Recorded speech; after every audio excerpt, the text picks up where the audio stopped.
नमस्कार दोस्तों, आप सभी का स्वागत है मेरे YouTube चैनल पे।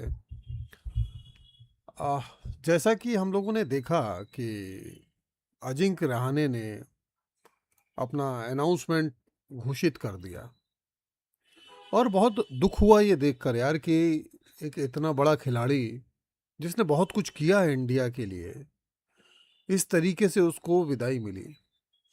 क्या वो एक फेयरवेल मैच डिजर्व नहीं करता था?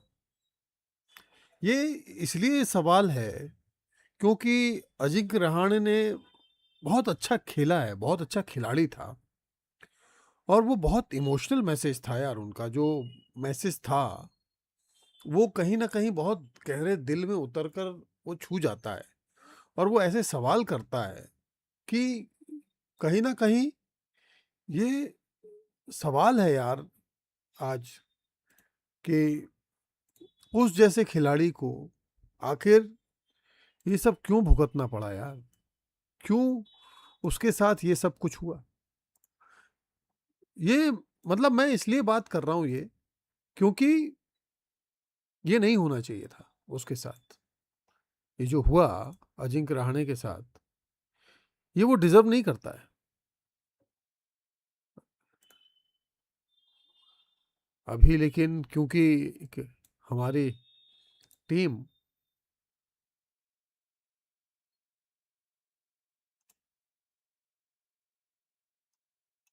बिखरी हुई है, बहुत सारे नए खिलाड़ी हैं, तो ये भी देखना होगा कि उन नए खिलाड़ियों की वजह से शायद चांस नहीं दिया गया अजिंक्य रहाणे को।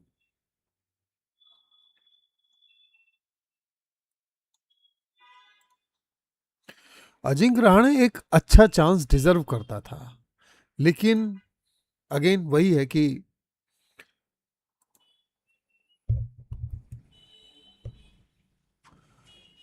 हमारे खिलाड़ियों के को वो आप इस तरीके से बेइज्जत क्यों होना पड़ता है, इस तरीके से उनको क्यों नीचा दिखाया जाता है। ये सवाल उठेंगे और ये उठने लाजमी हैं।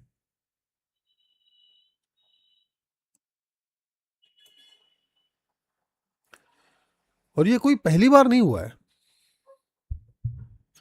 ये हमेशा होता रहा है, लगातार हुआ है। अब अब चीजें धीरे धीरे बदल रही हैं, नए खिलाड़ी आ रहे हैं, इंडिया एक ट्रांजिशन के फेज से गुजर रहा है। लेकिन यार अजिंक्य रहाणे जैसे खिलाड़ी को यार उसकी आंखों में आंसू देख के मैं तो हिल गया यार। मतलब मैं ये एक्सपेक्ट नहीं कर रहा था यार, एक इतना बड़ा खिलाड़ी यार, उसके साथ इस तरह की हरकत नहीं होनी चाहिए थी। उसको उसको वो सम्मान मिलना चाहिए था, उसको एक वो एक अच्छा विदाई जो है वो डिजर्व करता था यार, वो नहीं मिला उसको। तो दुख होता है ये देखकर कि हमारे खिलाड़ियों के साथ जो हमारे खिलाड़ी हैं, इस लेवल के खिलाड़ी हैं, कोई छोटा मोटा कैरियर नहीं है उसका यार। 2011 में उसने डेब्यू किया, 85 मैच खेले, 5077 टेस्ट रन बनाए, 12 टेस्ट सेंचुरीज बनाई हैं, एवरेज उसका 38.46 का है। वाइट बॉल क्रिकेट 2018 के बाद नहीं खेला उसने, आखिरी टेस्ट जुलाई 2023 में खेला। कितना लंबा इंतजार करेगा यार खिलाड़ी, ये भी सोचो ना कि अजिंक्य रहाणे जैसा खिलाड़ी कितना लंबा इंतजार करेगा यार। एक लिमिट है यार, उसका क्या सेल्फ रिस्पेक्ट नहीं है। 2023 में आखिरी मैच खेला था, आज 2026 चल रहा है यार, 3 साल तक उस बंदे को टीम में जगह नहीं मिली। अभी तो आज मैं देख रहा हूं मोहम्मद सामी को लेके बोर्ड ने और अजीत आगरकर ने एक अनाउंसमेंट किया है कि उनको मूव ऑन करना होगा, हम नए खिलाड़ियों को देख रहे हैं। मतलब मोहम्मद सामी भी किसी दिन ऐसे ही एक वीडियो बना के बोलेंगे कि मैंने सभी फॉर्मेट से संन्यास ले लिया है, क्योंकि उनको भी वो विदाई नहीं मिलेगी भाई। और वो तय हो चुका है, वो दिख रहा है अभी से। हाँ, वैभव सूर्यवंशी आ गए हैं, एक बड़ा खिलाड़ी आ गया है, बड़ा नाम आ गया है, चकाचौंध है। हालांकि बोर्ड की उसको लेकर भी बड़ी आलोचनाएं हुई हैं और होनी भी चाहिए। एक बार जरा अजिंक्य रहाणे का यार वीडियो देखते हैं। The reality of life is that everything has a beginning and everything has an end. When that time comes, you simply have to respect it and move forward. I've always relied on timing in my batting and I've always understood its importance. Today, I feel the timing is right for me to move on and announce my retirement from international cricket and all formats. From those early days traveling from Dombivli as a young boy just to practice, I gave this game everything I had. Every single day, every innings, every opportunity I got to bat, the dream was always to wear the India cap. I lived by one simple rule: always put my country and my team ahead of myself. I played this game with complete honesty, and I have always believed that if your intent is right, the game will always take care of you. Since the time I made my debut as a first class cricketer, Indian cricket has grown tremendously, and I feel so proud to have been the part of it over the last 20 years. While my chapter as an Indian cricketer comes to an end, my journey with the game doesn't. I look forward to helping the next generation, sharing the values this sport has taught me, and giving back to the game that has given me everything. From starting out as a young player in Mumbai to playing for India, it has been an absolute honor. There have been many wins and losses along the way, but the sheer joy of playing cricket, being part of different teams, and creating lifelong memories, that has been the greatest satisfaction of my career. To the BCCI, the MCA, my teammates, my coaches, every IPL franchisee, to Radhika, my entire family, my friends, and everyone who stood by me, thank you. And a very special thank you to all the cricket fans who supported me through every highs and lows. Ajinkya means unbeatable, but cricket has shown me defeat many times. As cricketers, we fail more often than we succeed. My team has lost matches, I have made mistakes, but there is one place where I was never defeated.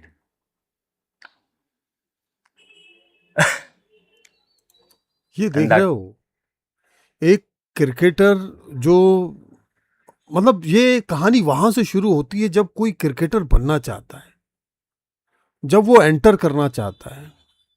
सुबह उठना, practice के लिए जाना, घर आना, खाना पीना, फिर खेलने जाना, एकेडमीज में जाना, ट्रेनिंग लेना, लगातार क्रिकेट खेलना, बस ये एक सपना लिए कि मुझे इंडियन क्रिकेट टीम में अपनी जगह बनानी है, उसमें एंट्री लेनी है। 2023 में जिस बंदे ने अपना आखिरी मैच खेला था इंडिया के लिए, आईपीएल वगैरह होते रहे, लेकिन इंडियन टीम में उसको एंट्री नहीं मिली। 3 साल तक वो खिलाड़ी लगातार इंतजार करता रहा, और आज इतना इमोशनल पोस्ट है, आप देखिए उनकी आंखों में आंसू हैं। वो बंदा टूट गया है यार। एक खिलाड़ी का सपना होता है कि मेरी आखिरी विदाई मैदान से हो, मैं कोई मैच खेल रहा हूं और वहां पर मैं ये अनाउंस करूं कि मैं संन्यास ले रहा हूं। बहुत दिल को तोड़ने वाली चीजें हैं यार ये। सुनते हैं आगे। was in your hearts. तुम्ही मला कधी परक मानलं नाही. Thank you for your love, your faith, and your support. Cap number 278, signing off. मतलब जब ये मैंने कल देखा था तो मुझे इतना दुख हुआ यार देखकर कि एक क्रिकेटर से उसका सब कुछ छीन लिया यार। अब उसके पास कल क्या है? उन्होंने हालांकि कहा है कि मैं आने वाली जनरेशन को हेल्प करूंगा, आगे बढ़ाने में मदद करूंगा, लेकिन कोई सिर्फ यही तो नहीं चाहता ना। जब कोई क्रिकेटर बनता है, जब कोई खिलाड़ी बनता है, तो उसका सपना होता है देश के लिए खेलना, देश के लिए मैचेस को जीतना। ये उसका सपना होता है, और अजिंक्य रहाणे से वही छीन लिया गया। तो ये देखकर मुझे यार बहुत दुख हुआ, और यकीन मानिए कोई भी खिलाड़ी ये डिजर्व नहीं करता है यार। हालांकि लगातार नई नई खबरें आ रही हैं आईसीसी ने ओडीआई वर्ल्ड कप 2027 के वेन्यू का अनाउंसमेंट कर दिया है। 2027 के लिए वेन्यू अनाउंस हो गए हैं दोस्तों, और इसमें जो वेन्यू अनाउंस हुए हैं वो मैं आपको दिखा देता हूं, एक बार बता देता हूं कौन कौन से वेन्यू हैं।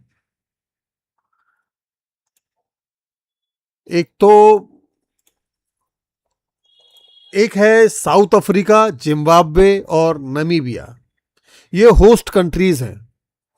टोटल 12 वेन्यूज टूर्नामेंट होस्ट करेंगे, जिसमें सबसे ज्यादा स्टेडियम साउथ अफ्रीका के अंदर होंगे। ये 3 देश होंगे जो होस्ट करेंगे, साउथ अफ्रीका, जिम्बाब्वे और नमीबिया। और इसमें सबसे ज़्यादा जो मैचेस खेले जाएंगे वो वेस्ट इंडीज़ के अंदर खेले जाएंगे, अफ्रीका के अंदर खेले जाएंगे। अफ्रीका लगभग 24 साल बाद ओडीआई का वर्ल्ड कप होस्ट करने जा रहा है। और आपने सुना होगा कुछ ही दिन पहले आईसीसी ने 100 करोड़ की फंडिंग की है वेस्ट इंडीज को, क्योंकि वहाँ इतने संसाधन नहीं है, इतना पैसा नहीं है। और 2027 का वर्ल्ड कप जो है साउथ अफ्रीका, जिम्बाब्वे और नमीबिया ये होस्ट करने जा रहे हैं, जिसमें सबसे ज़्यादा मैचेस अफ्रीका में होंगे। इंडिया के लिए चैलेंज है। अफ्रीकन कंडीशंस का मतलब है extra bounce, fast pitches, swing bowling और लार्ज आउटफील्ड, बड़ी आउटफील्ड होगी। वहाँ की जो पिचेस हैं, जो बहुत कुछ इंडिया से मिलती जुलती हैं, हालांकि अफ्रीका की पिच फास्ट है, टफ है, और वहाँ की जो बाउंड्रीज हैं वो बड़ी हैं। फास्ट बॉल को बहुत सपोर्ट मिलेगा, यहाँ पे बॉल स्विंग करेगी। स्पिनर्स को उतना सपोर्ट यहाँ की पिच पर नहीं मिलेगा, खास करके वेस्ट इंडीज की पिच पर।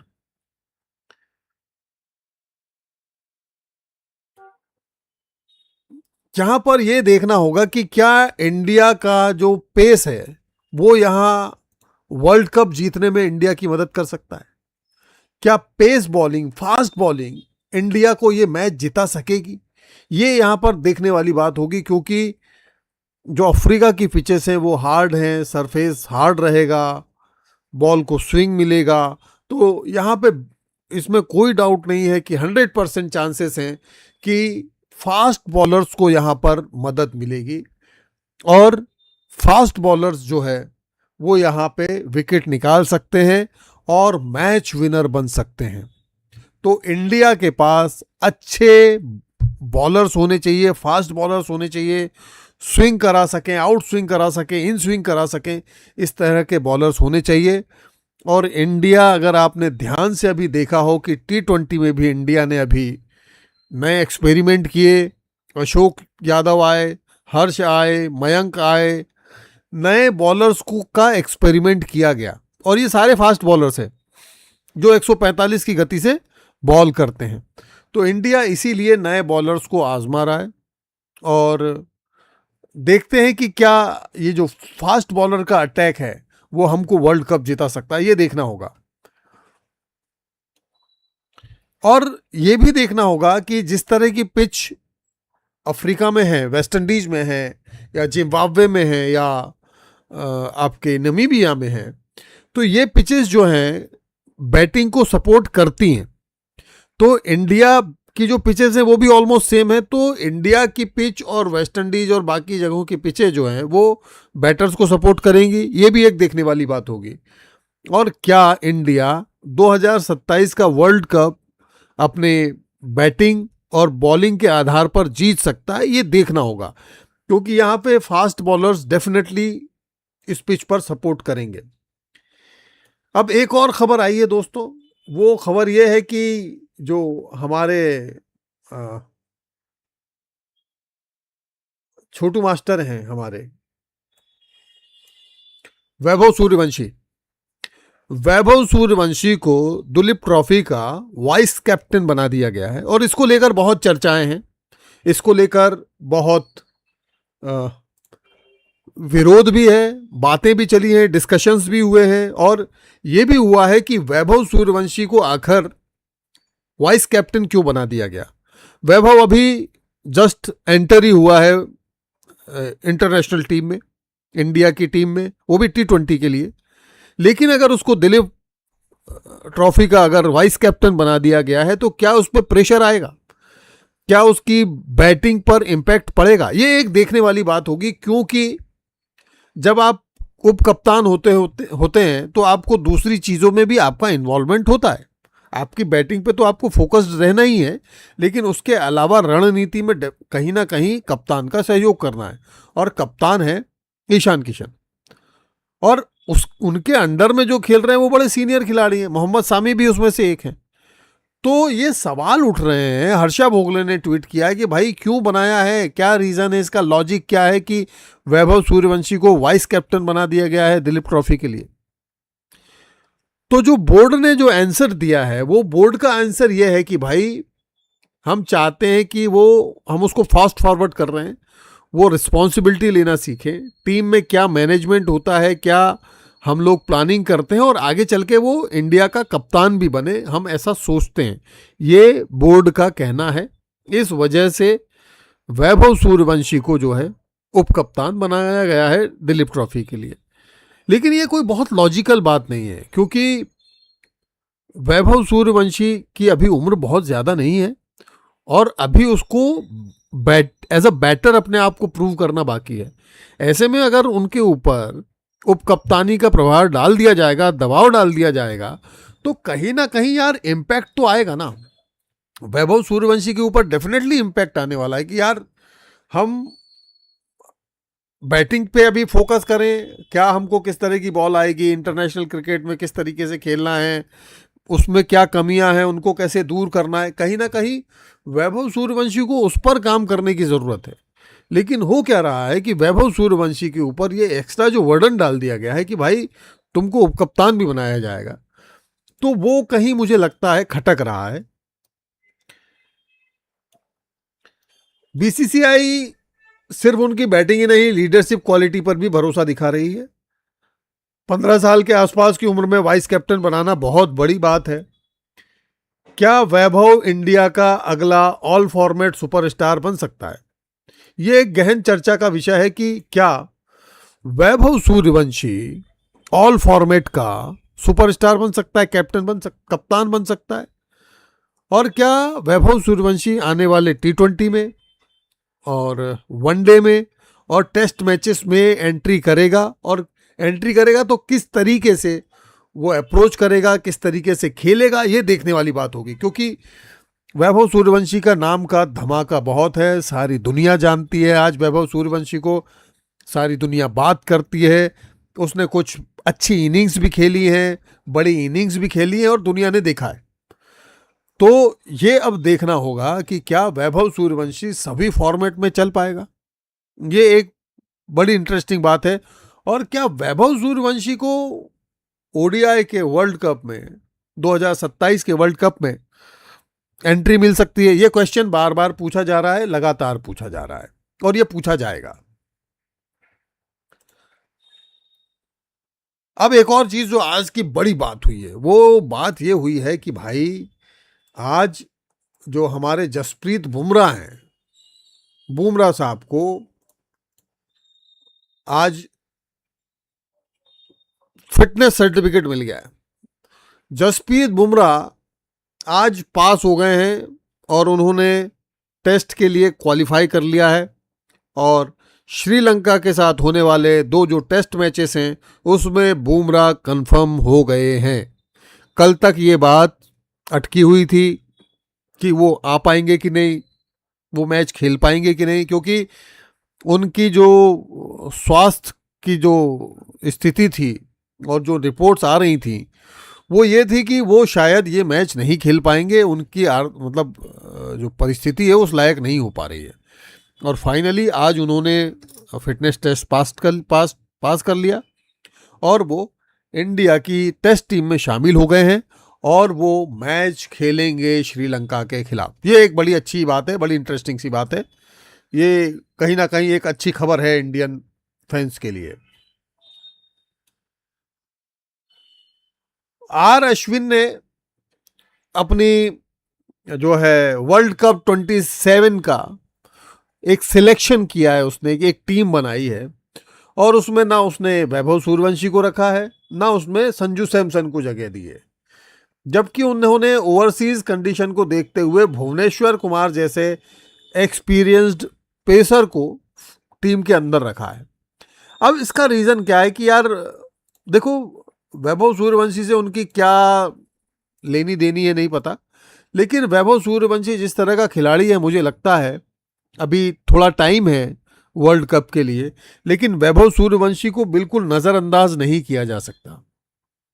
हालांकि अभी बहुत ज़्यादा मैचेस खेलने के लिए नहीं होंगे वैभव सूर्यवंशी के पास, दुलीप ट्रॉफी के अलावा, क्योंकि अभी ये टेस्ट मैच है, उसके बाद अगस्त में मैचेस होंगे, फिर 2-2 महीने का गैप है, तो गैप बहुत ज़्यादा है। उसमें वैभव सूर्यवंशी के पास प्रूव करने के लिए कुछ नहीं है। सिर्फ दुलीप ट्रॉफी में वैभव सूर्यवंशी है, अगर लाल बॉल से रन बनाते हैं और वो साबित कर पाते हैं अपने आप को, तो डेफिनेटली वहाँ ये एक चांस हो सकता है कि वैभव सूर्यवंशी की एंट्री वर्ल्ड कप में हो जाए। लेकिन मुझे नहीं लगता कि सिलेक्टर्स जो है कोई बहुत रिस्क लेना चाहेंगे या कुछ इस तरह का कोई कदम उठाएंगे। वो ठोक बजाकर एक्सपीरियंस्ड प्लेयर के साथ जाएंगे। हालांकि आज का अनाउंसमेंट है अगर का कि हमने नए खिलाड़ियों के लिए बिल्कुल ओपन रखा है और नए खिलाड़ियों का वेलकम है। नए खिलाड़ी आ सकते हैं, दस्तक दे सकते हैं, रन बनाओ, विकेट लो और टीम में एंट्री करो। ये खुला सा ऑफर है बीसीसीआई का, लेकिन ये कितना सही कितना गलत वो आने वाले समय में हम देख लेंगे, क्योंकि इतना आसान होता नहीं है। मुझे जो एक चीज़ लगती है यार कि रहाणे का रिटायरमेंट जो हुआ वो कहीं ना कहीं मुझे थोड़ा चुभ गया, और जो बुमराह आज पास हो गए हैं फिटनेस टेस्ट में, ये कहीं ना कहीं एक अच्छी खबर है, क्योंकि उन जैसा बॉलर कहीं ना कहीं डोमिनेट करता है। वो मतलब यार्कर बॉलर बॉलिंग के बादशाह हैं, उनके पास मास्टरी है, वो उनके पास वैरायटी है यॉर्कर की। वो पैर में लगातार खिला सकते हैं और हर बॉल थोड़ी उनकी अलग हो सकती है, कहीं आउट स्विंग हो सकती है, कहीं इन स्विंग हो सकती है, कहीं बाहर की तरफ निकाल लेते हैं। तो ये क्वालिटी बुमराह में है और ये एक अच्छा संकेत है। इसके अलावा एक बड़ी जो खबर है वो पाकिस्तान की है कि पाकिस्तान की टीम भाई साहब वेस्ट इंडीज ने फिर से धो दिया। और क्या धोया है यार, मतलब मैं तो देख के ही हैरान रह गया कि इस तरह की धुलाई हुई है, इस तरह की धुलाई हुई है। ये देखें, ये रन चाहिए थे जीतने के लिए, कोई 500 नहीं ना चाहिए था, 100-150 लेता लीड, सामने आता चार्ज करता। मोहम्मद अली को पहली बॉल पे सिंगल लेके पूरा ओवर खिला रहा है। खुरम शहजाद को पहली बॉल पे सिंगल लेके पूरा ओवर खिला रहा है। ओ भाई, तू कप्तान है, तू लीडर है, तू नकली किंग है, कोई शर्म कर लो यार। कैसे डिफेंड करते हैं तुम्हारे फैंस तुम्हें? तुझे काट के बंदर मैं बताऊंगा आज के बाबर आजम को कैसे डिफेंड करते हैं, अपने मुल्क को कैसे डिफेंड करते हैं, अपनी टीम को कैसे डिफेंड करते हैं। वो काट के बंदर, वो मदारी के रीच पहले चेक कर, टेस्ट मैच के पैरामीटर्स क्या होते हैं। 150 रन चाहिए था, 500 तो नहीं चाहिए था। वो उल्लू के पट्टे वहां पे होस्ट टीम पाकिस्तान की ऑर्डिनरी बॉलिंग के सामने 180 पर ऑल आउट हो रही है। वहां पे पाकिस्तान को चौथी इनिंग्स में चाहिए 212 रन। ठीक है, ये ठीक ठाक रन थे पहली बार। अब आ जाए वो जी मोहम्मद अली को सिंगल दे दी, मोहम्मद अली को सिंगल दे के खिला लिया। और मोहम्मद अली जब आया है ना, ये प्रॉब्लम है भाई, ये लोग आपस में ही लड़े जा रहे हैं, इनकी प्रॉब्लम एक दूसरे से हो रही है। पाकिस्तान की टीम फिर एक बार इतनी गंदी तरीके से हारी है, 90 रन से हराया है वेस्ट इंडीज ने भाई, कमाल का, बिल्कुल मतलब ठोका है तरीके से। एक समय तो इतनी गंदी हालत थी भाई कि ऐसा लग रहा था 70 रन पे पाकिस्तान की टीम पूरी सिमट के रह जाएगी, लेकिन जान बची थोड़ी सी। और बाबर आजम देख गालियां खा रहा है भाई, पाकिस्तान का हर कोई गालियां दे रहा है उसको। अभी ये हुआ, इसके बाद ये आमिर भाई, जो मैंने आपको बात बोली थी देखें, वो साबित हो गया। बाबर ने अपनी 50 कर ली, 56 नहीं 58 रन बना लिए, अपनी जर्सी के मुताबिक 2 रन और ऊपर बनाए, और 3 खिलाड़ियों को अपनी आंखों के सामने जो है वो आउट करते हुए देखा। 3 खिलाड़ियों को तो अपने हाथ से उन्होंने आउट करवा के दिखाया। यहाँ आज देख रहे हैं, मतलब इतने परेशान हैं ये लोग। बाबर आजम को क्या ट्रोल कर रहे हैं कि भाई तेरी जो जर्सी का नंबर है उससे 2 ज्यादा रन बनाए तूने। तो ये तो हालत पाकिस्तान के बॉलर्स की और कप्तान की हो रखी है। बाबर आजम वहाँ का टॉप खिलाड़ी माना जाता है, खतरनाक बैट्समैन माना जाता है, और उसका एक वो किया जाता है, आकलन किया जाता है कि भाई वो उसके बराबर है, किसके, कोहली के बराबर है। कोहली से उसको कंपेयर करते हैं ये लोग, और इधर बैठ के गालियां भी दे रहे हैं। तो ये एक खतरनाक चीज़ है यार, मुझे बड़ा मजा आया ये। आगे देखिए, आगे देखिए। तौर पर एक बहुत बहुत बड़ा बुरा और बैड इम्पैक्ट जो है वो पाकिस्तानी क्रिकेट टीम की तरफ से देखा गया है। And hats off to all the West Indies players जिन्होंने इतनी एक्सपीरियंस टीम को बुला के वेस्ट इंडीज और इतनी अच्छी तरीके से दुर्गत बना के उनको, और आपकी मतलब आप समझ रहे हैं, इस तरीके से बेइज्जती कर रहे हैं ना अपने प्लेयर्स की, अपनी टीम की। हालांकि ये इंडिया के साथ भी हुआ था, लेकिन अभी जो एक दो कमेंट आए हैं वो ये है कि भाई लगता है पाकिस्तान का तो क्रिकेट ही खत्म हो गया है, पाकिस्तान का क्रिकेट जीरो हो गया है अभी, और लगातार इनके मतलब मैच हारे जा रही है टीम। पैसा फंड है नहीं इनके पास, किसी तरीके से फंड वंड का जुगाड़ होता है, इनके खिलाड़ी उस लायक नहीं है, इन लोगों में वो क्रिकेट खेलने का जज्बा नहीं है। वो इनका एक खिलाड़ी बैठ के पता नहीं क्या पढ़ रहा था भाई, बोलना भी नहीं चाहिए उस बात पे तो, और उनके लोग ही गालियां दे रहे हैं, भाई क्या कर रहा है तू, तेरा तो ध्यान ही नहीं मैच पे, तेरे को जो करना है वो मैच के बाद करना, तू मैच पे ध्यान दे। तो वो ना तो वो फोकस्ड हैं, ना उनको क्रिकेट खेलनी है, तो वो उनका यही हशर हो रहा है। इसलिए पाकिस्तान के लोग पाकिस्तान के खिलाड़ियों को गालियां दे रहे हैं।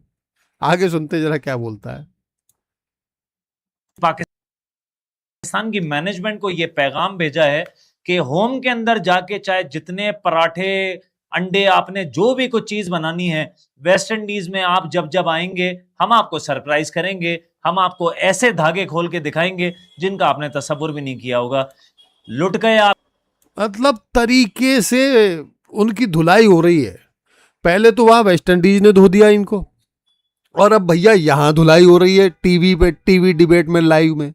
इनके नेशनल चैनल इनको हीरो से जीरो बना चुके हैं, और आप यकीन मानिए इतना इतना डिमोशन हो चुका है इन लोगों का।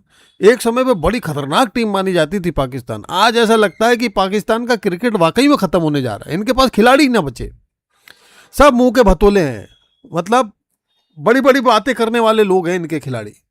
ये ऐसा कर देंगे भाई, वैसा कर देंगे, इंडिया के खिलाफ ही इनके सारे तोप खतुर्रम निकल आते हैं और वो भी हार जाते हैं मैच। तो ये हालत तो पाकिस्तान क्रिकेट की हो रखी है। और देखते हैं जरा आगे क्या बोल रहा है भाई। आपका स्टार्टिंग का ओपनिंग बैट्समैन लुट गए, आपके middle order, third order, fourth down, fifth down, six down, 7 down तक भी कोई 3 अपने हाथ से खिलाड़ी वापस भेज दिए उनको ये दिखाने की। मतलब ये जो आकलन है वो बिल्कुल सही है, क्योंकि इनकी टीम चल ही नहीं पा रही भाई, इनकी टीम कुछ कर ही नहीं पा रही, इनकी टीम से कुछ हो ही नहीं रहा। मतलब एक वो गाना नहीं है सुनील ग्रोवर का, इनको पता ही नहीं है, इनसे होता ही नहीं है, इनको आता ही नहीं है, ये वो हालत हो गई है अभी पाकिस्तान की। तो पाकिस्तान की टीम में जो जो चीज़ें चली आ रही हैं इनकी, वो ऐसी हो गई हैं इनकी कि इनसे संभल ही नहीं रहा भाई, मतलब इनके बस का ही नहीं रह गया है। अरे कौन है भैया, कुछ भी इनर नॉलेज है बीसीसीआई का? कौन है ये दीपांकर साकिया? अबे बेवकूफ आदमी, तेरे को पता भी है किस बात पे बात हो रही है बे? जान तो ले पहले किस बात पे बात कर रहा हूं मैं। दीपांकर साकिया वो वीडियो बिल्कुल अलग लेवल का है भाई, बिल्कुल अलग लेवल की बात हो रही है। उसमें एक अंदाजा हो रहा है, उसमें ये था, एक प्रिडिक्शन था, अगर ऐसा होता तो, अगर वैसा होता तो पता ही ना है उसको भाई, कुछ ही दिए जा रहा है भाई कमेंट में। खैर दे दे भाई, तेरी मर्जी। तो ये हालत है भाई साहब पाकिस्तान की कि वहाँ के जो लोग हैं धो रहे हैं उनको टीवी चैनल पे। लो जरा देखो और जरा क्या बोल रहे हैं। कोशिश की कि मुझसे ज्यादा एक्सपीरियंस खिलाड़ी वो हैं, वो अपनी बॉलों को समझ जाएंगे। आपने एक अच्छी बारी खेली, 50 रन अपने नाम लिख लिए, शान मसूद ने अपने नाम पे 109 रन लिख लिए, 63 रन इमाम ने अपने नाम कुल मिला के इनकी बात यह है कि भाई आप लोग पर्सनल खेल रहे हो, अपना अपना अपना स्कोर बना रहे हो, अपनी अपनी जान बचा रहे हो। मतलब इनका ये कहना यह है कि भाई बाबर आजम तू आउट हो गया, और रीजन उसका ये है, तू आउट नहीं हुआ, तूने रन बनाए अपने पर्सनल, और सामने तेरे सारे खिलाड़ी आउट होते जा रहे थे, ना तू उनको बात कर रहा था ना उनको संभाल रहा था। तो कुल मिला के जिसने रन बनाए वो भी गाली खा रहा है, जिसने नहीं बनाए वो भी गाली खा रहा है। तो ओवरऑल तो यही है भाई। खैर दोस्तों, कुल मिला के बात ये थी आज के इस लाइव वीडियो की कि 2-3-4 घटनाएं हुई हैं। एक तो सबसे पहला ये कि भाई अजिंक्य रहाणे ने अपना सारे ही फॉर्मेट से संन्यास ले लिया है। दूसरा, वैभव सूर्यवंशी को दुलीप ट्रॉफी का उपकप्तान बना दिया गया है, वाइस कैप्टन। तीसरा ये कि जो मैचेस होने हैं वर्ल्ड कप के, उसकी जो लोकेशंस हैं, उनके जो ग्राउंड्स हैं, वो उनका अनाउंसमेंट आ गया है, जिसमें बता दिया गया है कि कहाँ कहाँ पर ये मैचेस होने वाले हैं। जैसा मैंने बताया कि अफ्रीका इसको मेनली होस्ट कर रहा है, अफ्रीका, जिम्बाब्वे और नमीबिया। और यहाँ हमको सबसे ज़्यादा मैचेस देखने को मिलेंगे अफ्रीका में, वेस्ट इंडीज़ में। तो और यहाँ की जो पिच है, आज हमने उसके विषय पे बात की कि किस तरह की पिच है और भारतीय बॉलर्स को वहाँ क्या हेल्प मिल सकती है, फास्ट बॉलर्स को कितनी हेल्प मिल सकती है।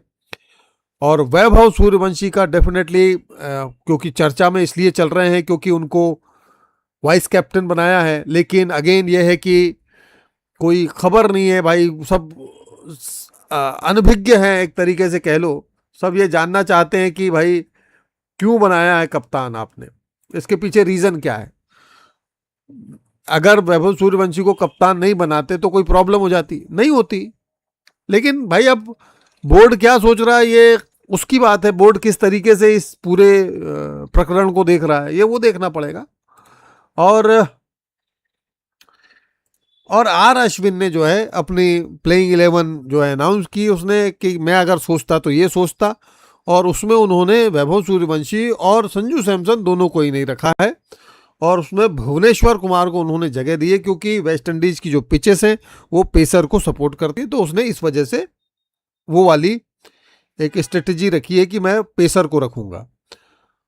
और सबसे बड़ी खबर ये थी कि बुमराह जो है टेस्ट पास कर गए हैं, और बुमराह श्रीलंका के खिलाफ टेस्ट मैचेस में खेलने वाले हैं। तो दोस्तों ये था आज का वीडियो, कैसा लगा आप कमेंट करके मुझे ज़रूर बताना, और जुड़े रहिए मेरे से। हम जल्द मिलेंगे अगली बार। जय हिंद, जय भारत, मिलते हैं कल।